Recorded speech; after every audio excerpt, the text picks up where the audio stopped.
Welcome to Hanging Out with Robert, that's me. This video contains things that I tinker with throughout the day.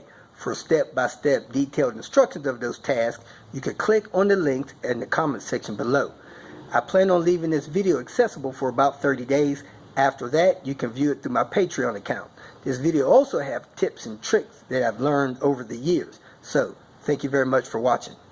Kicking off the day in Kalamazoo, Michigan.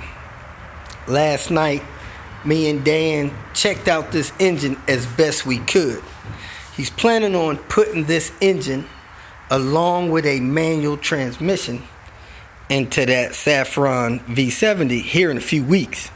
So we wanted to try to do a leak down test to make sure the engine was in good shape. As you can see, there's a hole in the oil pan. That happened when the car ran into a ditch, the donor car. The vehicle was scrapped. Dan found it in the junkyard covered with mud and water. So we actually took this engine, stood it upright, pulled the spark plugs, and attempted to do a leak down test. A leak down test is when you raise the piston all the way up. When that piston is all the way up, your intake valves are closed, your exhaust valves are closed, and normally you can pressurize that with air, and the plan is for that to hold pressure. So Dan rigged up a compression gauge hose, hooked that up to his compressor. We pumped air in. We could immediately hear air coming out of the exhaust valves and sneaking out of the turbo. So our thoughts is that because of the VVT system, it was not closing the exhaust valves, or these exhaust valves are just leaking because of carbon buildup, one or the other. Nonetheless, we was able to roll it and do a compression test, and it would pop compression between 60 and 80 psi just by rolling over by hand. We then pulled the other engine out that he has identical, but 20,000 miles less mileage. This one is supposed to have about 109,000 miles. The other one has about 90,000 miles. When we put pressure in the spark plug holes, we could hear air coming out of the coolant piping. So let me go over there and show you what I'm talking about. We had these spark plugs pulled. We was pressurizing the cylinders one by one with the piston all the way up. And this coolant pipe here was actually pumping coolant into the turbo. So we found coolant down in the turbo. And then we can hear air coming out of this pipe and coming out of that coolant service line that comes off the reservoir bottle. We could hear air coming out of it. We could not hear that on the other engine. We could also hear air coming out of the turbo here. So when we tried to do a rollover compression test by hand, cylinder 1 was 70, cylinder 5 was 70, cylinder 2, 3, and 4 was around 30, and when we pressurized those 3 cylinders, we could hear that air coming out of those coolant chambers. So we believe that this engine has a blown head gasket. We're just going to pull ahead, rebuild the head, and put a new head gasket on there before it goes into a car. So getting ready to work on some latches on these SMV70s. I'm getting a lot of messages of people having intermittent problems with their odometers working and their speedometers working. Hey, you got an ABS issue with your ABS module in these P80 cars. Just watch that video, replace that ABS module, and get that behind you. It's not expensive. It's easy to do. It's just something that all these cars have because they're built broke.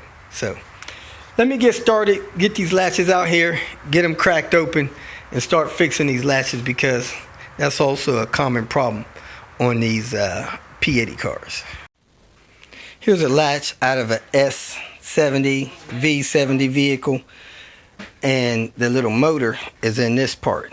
Now I used to hack into these things and totally destroy the casing on the latch, but now I'm just opening up about 50% of it and I'm pulling the motor out of them. You can see the motor's there. So if you have a heat gun or a hair dryer that you can let run, a heat gun you could run on here about a minute or two. You want to open from here to here. Fold that open, get the motor out.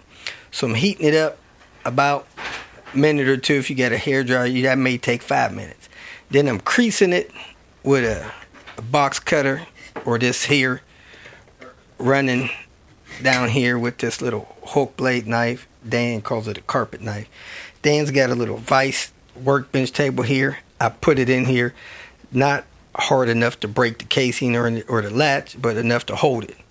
So once I get it heated up and I see the plastic start to shine, I know it's warm enough. I run across the seam of it with that box cutter. Then I use a chisel or some pointy tips, flat tip screwdriver, at least 1/2 inch wide, to set in the crease and pry that thing open. So I'm moving the heat gun around on it. You can feather it if you want like that. I'm gonna run that for a minute or two, then I'm gonna show you what I do with the box cutter. But I'm gonna run it till I see some shiny plastic, because that's when you know it's starting to melt and it's melted enough of the seam loose that you can break it loose. I have it nice and hot. You see plastic started to shine a little bit, and as you can see, that knife put a nice little crease in there. That'll let me get my box cutter in there, or my screwdriver, or I'm using a chisel. So now I put the chisel on here, work it in the crack, and wiggle it back and forth till I get it in, and pop this thing open.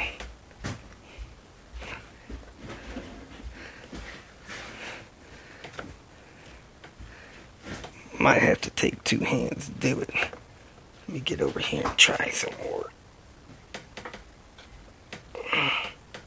See it coming open?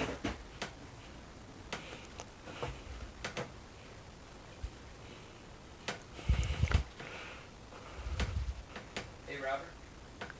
Yeah, hold on. Alright, once it starts coming open, work it open from this corner over to this edge right here, and then you can pry it open, pull that motor out. I have this pried open. Let me get this open a little bit more down this end. I let it cool off a little bit. That's probably not good.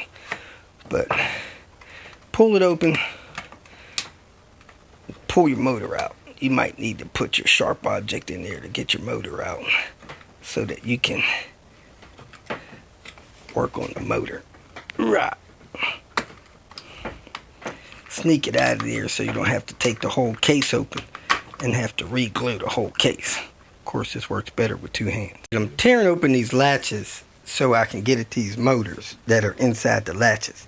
The problem with the latches are they have a heat sensor chip type thing in them. So maybe, say for instance, some child is playing with the locks and they're running the locks open and close, or you're doing it not paying attention. After several cycles, they don't want you to burn these little motors out. So these heat sensors will shut the motor down until they cool off. Well, over the years, that heat sensing tolerance lowers. Let's say it was set at 200 degrees. Now it's down to 140 degrees. Well, at 140 degrees, if your car is left in the heat in the hot sun, that may trigger the heat sensor and you unlock the car and you have other locks that are not hooked up to the manual key may not unlock. They'll twitch and twiggle, but the motor is being shut down by that heat sensor and they won't unlock the little latch mechanism. So the solution is to either replace these little motors, which a company contacted me, said they were going to send me some samples so I can test them out for you guys, or you hack into these motors, You pull those heat sensors out.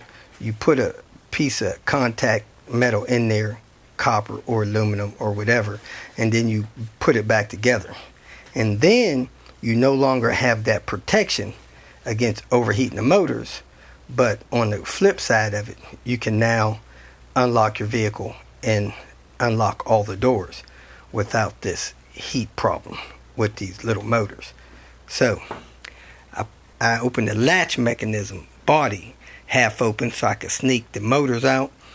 I take and hack into the motors, which I'm about to do. I pull out that heat chip like in the remaining of the video, put them back together. Now I only have half of the latch mechanism to seal back closed and not the whole thing, and I'm less likely to damage that body. So here's the ideal range of opening that up. A little bit past the curve, over to there, you get that motor in and out. You can get that thing back closed, and I'm going to put epoxy on them to get them closed. So let me get these little motors opened up and continue to struggle. Usually I dig these tabs out of here, but this time I figured out that I can put these in a vise or hold them, and then I can just chisel this plastic or phenolic down, and it'll force its way past those tabs. But don't clamp these so tight in here that you break the internal magnets. So you just want to hold them. Let me show you. I got that snugged in. I'm going to take this, use it as a chisel, tap it with a little hammer or something to break this plastic past that tab. Then I'll flip it over, do the other side. Then I'll have them out like this. Once they're out like this, you put your contact plug up. That sensor is on your left side. Pull that out, put something in there to replace it. If you put these in a vise or something to hold them, put them this way, the flat surface up or down, vise the round surface. But you know, it's really hard to do that. I think I broke 2 of these magnets inside the motors vicing them. So you may even want to make sure you vise them on the end if you're going to chisel that thing down, because I don't know if these motors are going to work if the magnets are cracked. Let me see inside here, show you. If you look down in the barrel of that, you can see that line that's probably cracked that may interrupt the function of that motor. So we're going to try it and see. Doesn't look, yeah, I see the crack going all the way across that magnet. This may be destroyed. So we'll see what happens on these two. I don't think I cracked the other 3. This is what I come up on these little replacements for these things. So I'm going to slide those in those motors, bend these tabs back, put those motors back together, slide them back in the latches, epoxy those latches. Now it's time to grab those tabs and bend them straight so you can slide the motors back in and relock them into the plastic part of the motor. I got the one with the V in. Those ones with the S may be too big. I may have to break those. When you slide these motors back in, make sure those pinholes slide over those 2 pins down in there. That's the contact for the motor to work.